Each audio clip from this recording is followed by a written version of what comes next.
हे विश्वकर्मा ज्ञानर सागर गढ़िल केते जे सुंदर संसार विश्वर निर्माता विश्वकर्मा प्रभु आकाश पृथ्वी गढ़ी अछ सबु।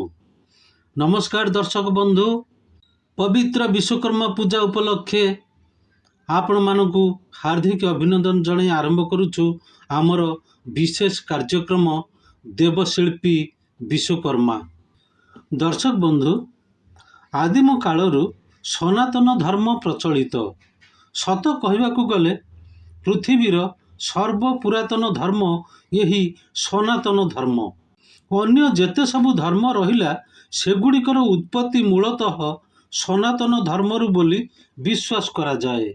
हिंदू माने प्रतिमा पूजारे विश्वास करती एवं 33 कोटी देवादेवी थिबार हिंदू धर्म ग्रंथरे लेखा अछि बोली शुणिबाकू मिले। तेबे 33 कोटी देवादेवी मध्यरु साधारणतः श्री श्री गणनाथक पूजा ठारू सनातन धर्मावलंबी मानकर पार्वण ऋतु आरंभ होई विद्यादायिनी माँ सरस्वती पूजा पर्यंत अनेक पूजा पार्वण बेश जाकजमकरे पालित होई आसुछि। तन्मध्यरु रथयात्रा, विश्वकर्मा पूजा, दुर्गा पूजा, काली पूजा, दीपावली, कार्तिकेश्वर पूजा, शीतल षष्ठी, नुआखाई सहित बालीजात्रा इत्यादि आडंबर साजसजा सहित पालन करा जाए। देवशिल्पी श्री श्री विश्वकर्मा पूजा पद्धति विषय आसतु किछि आलोचना करिबा। भाद्रव मास कन्या संक्रांति दिन विश्वकर्मा चतुर्भुज मूर्ति पूजा पालन करा जाए। पुराणर प्रसिद्ध जंत्री देवशिल्पी विश्वकर्मा प्रति कृतज्ञता और श्रद्धांजलिर निदर्शन स्वरूप यही उत्सव को सबु वर्गर यांत्रिक विद्या सहित जड़ित होई जीविका निर्वाह करुथिबा व्यक्ति विशेष तथा बड़ ठारू आरंभ करी छोट शिल्पानुष्ठान, कारखाना, गाड़ी मोटर मरामती कारखाना, कुटीर शिल्प तथा मोटर गाड़ी मध्य पूजा करा जिबार देखिबाकू मिले। श्रमिक माने खूब निष्ठार सहित यही पूजा करती। पुराणर घटनावलीरू जहाँ जना जाए श्री विश्वकर्मा हेउछंती जड़े देवशिल्पी तथा समस्त शिल्प एवं शिल्पी मानक कुल देवता। आमे पूजा करुथिबा मूर्ति मध्यरे तांको रूप हेला चतुर्भुज विश्वकर्मा। तांको बाम ऊपर हाथरे बटाली एवं बाम तल हाथरे मार्तुल, दक्षिण ऊपर हाथरे चक्र एवं तल हाथरे आशीर्वाद करुथिबार दृष्टिगोचर हेइथांती। तांको भूषण गुड़िक हेला दिव्य वस्त्र परिहित, गଳାରେ रत्नहार, अनुपम रत्न अलंकार रे विभूषित, कर्णरे कुंडल, तांकर मुखमंडल कांतिमान तेजस्वी तथा खूब सुंदर अटंती। शुणा जाए ब्रह्मांक निर्देश रे श्री विश्वकर्मा समग्र विश्व को रूप देई रचना करिथिले। स्वर्ग रे मध्य अमरावती से निर्माण करिथिले। असुर मानक सहित युद्ध निमंते आवश्यक हेउथिबा अस्त्र शस्त्र, विमान तथा युद्ध उपकरण सबु गुड़िक श्री श्री विश्वकर्मा द्वारा निर्मित होइथिला। हिंदू माने विश्वास करती जे से ही हेउछंती सृष्टिकर्ता ब्रह्मा, पालनकर्ता विष्णु एवं संहार कर्ता शिव। से केवल रूप बदलाई थांती निज कार्यशैली को पाथेय करी। यह ही हिंदू धर्मर वैचित्र एवं अटल विश्वास बोली धरा जाए। श्री श्री विश्वकर्मा अवतार विषय पुराण रे अनेक कथा लिपिबद्ध होइछि। ताहाकु आधार करी जणा जाए जे विश्वकर्मा 5 अवतार, से 5 अवतार गुड़िक हेले विराट विश्वकर्मा, धर्मवंशी विश्वकर्मा, अग्निवंशी विश्वकर्मा, सुधन्वा विश्वकर्मा एवं भृगुवंशी विश्वकर्मा। स्कंध पुराण को जदि पाथेय करी देखिबा तेबे शास्त्र अनुसारे ब्रह्मा स्वरूप भगवान श्री श्री विश्वकर्मांकर पंचमुख तथा तांकर पंचपुत्रंक नाम हेला मनु, मय, तोष्टा, शिल्पी एवं देवज्ञ। एमाने जणे जणे समाजर हितकारी दिव्य महर्षि अटंती।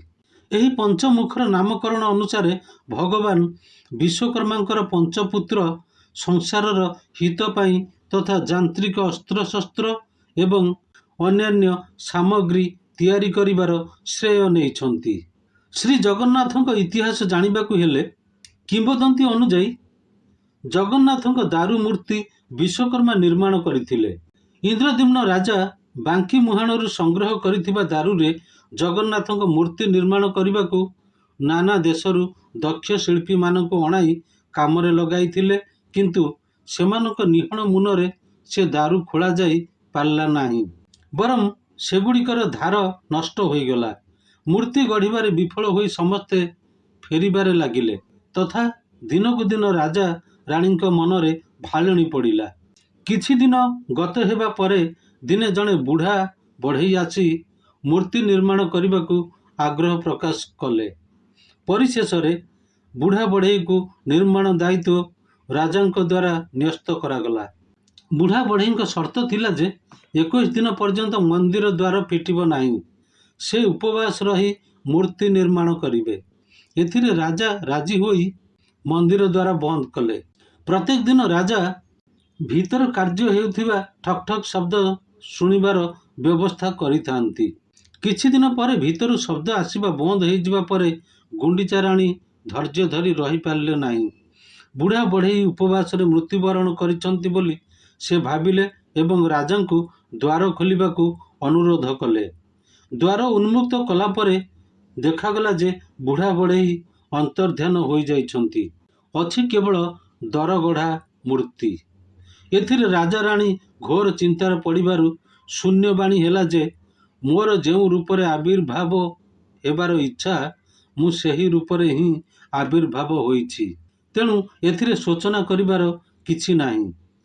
ଏହି ବୁଢ଼ା ବଢ଼େଇ ଥିଲେ ସ୍ୱୟଂ ଦେବଶିଳ୍ପୀ ବିଶ୍ୱକର୍ମା। ସୃଷ୍ଟିରେ ସେହି ଲୀଳାମୟଙ୍କ ବିଚିତ୍ର ନିୟମ ଏବଂ ଆମେ ନିମିତ୍ତ ମାତ୍ର।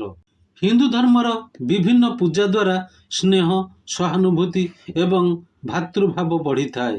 କର୍ମମୟ ଜଞ୍ଜାଳ ଭିତରେ ମନୁଷ୍ୟକୁ ଭକ୍ତି ଭାବନା ମାର୍ଗ ଦିଗକୁ ଆକର୍ଷିତ କରିଥାଏ।